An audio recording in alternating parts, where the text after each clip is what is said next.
আসসালামু আলাইকুম আপুরা ভাইয়েরা সকলে কেমন আছেন? আলহামদুলিল্লাহ মুই আপনাকে বরিশালের আপা ভালো আছি। তো আপনাকে ভাইয়া ওই যে বাইরে হয়ে গেছে, মুই দরজাটা আটকাই দিলাম।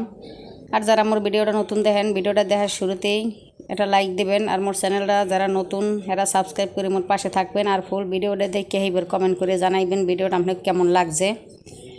তো মুই এনে বিজনেস চাদরটি উড়াইয়া এইবার আবার এই যে লাইসে দিছি, এই যে হলা দিয়ে একটু বাইরে পিড়াই পাড়াই এইবার বালিশ বুলিশ দিয়ে দিমু। আর পাঁচতলার উপরে এত ধুল যে কুমির দেয় আল্লাহ ভালো জানে, ধুলের জ্বালায় আর দেখা যায় পাড়া দেওয়া যায় না। ঘর ঝাড়া মোছার পর কতক্ষণ পর আবার দেখি যে এই ধুল, তাই তো দিনে তো ঘর 2-3 ফিট ঝাড় তো দেওয়াই লাগে, আর বিছনাও দেখা যায় 1-2 ফিট ঝাড়া লাগে। এই জালনা খোলা থাকলে ধুল আর ধুল থাকে বিছনার মধ্যে। তো আমি বিছনাটা যে ভালো হরিয়া এনে যে বালিশ বুলিশ দিয়ে দিমু।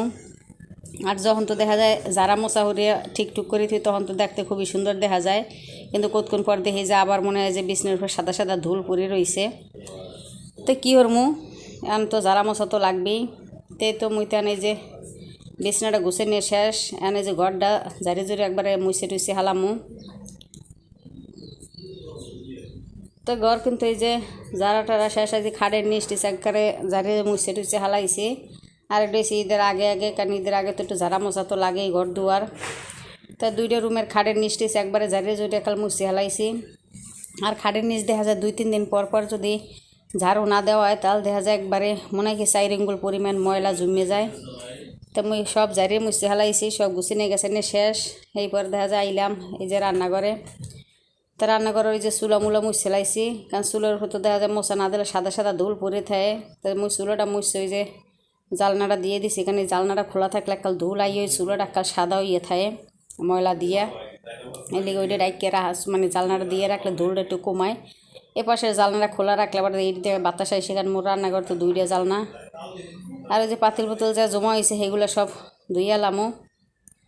আর এনে যে ছোটো বড় মাইয়া হে আবার ওই যে বারিন্দাটা ওই যে ঝাড় দেয়, বারিন্দাটা ঝাড় দিতে তার মনে আসে না, পরে বারিন্দাটা ঝাড় দেয়। আর মুই এদিকে একটা এই যে লিস্টে লেখছি মানে দলিল দোকানের, এই দলিল ডেলে কেন যে কিছু টুকটাক বাজার আনমু ঘরের প্রয়োজনীয়।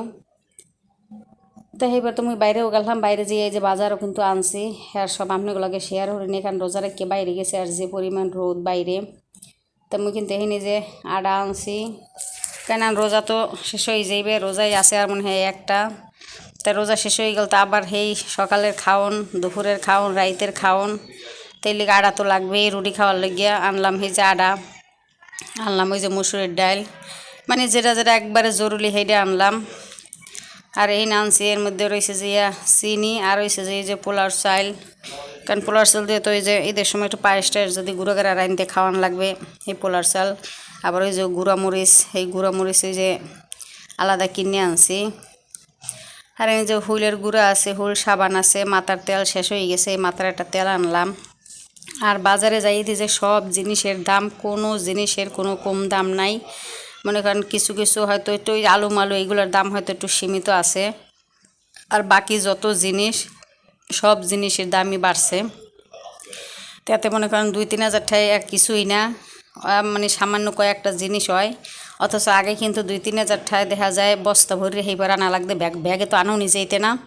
আর এখন ব্যাগে আনলেও সেই ব্যাগ দেখা যায় অর্ধেক মনে হয় খালি থেকে এইরকম। তো 2-3 হাজার টাকা কোনো বাজারই হয় না। তো আমি এনে বাড়ি যে সেমাই আনলাম, একটা আনছি ওই যে বনফুল যে সেমাইগুলো লাগছে হেইয়া, আর ওই যে লম্বা সেমাই আনছি। আর এটার মধ্যে আনছি যে পেঁয়াজ আর রসুন, পেঁয়াজ রসুন আছে তো অল্প অল্প করে আনছি, কারণ আবার 2 দিন পর আবার কেটা দেখা যায় আনতে যাইবে, কইতে আইলাম একলগে দেখা যায় অল্প রে কিনে লইয়ে যাই। আর ওই যে সয়াবিন তেলও শেষ হয়ে গেলে, আগে তো আনলে 5 লিটারে শেষ, এখন সয়াবিন তেল আবার আনলাম।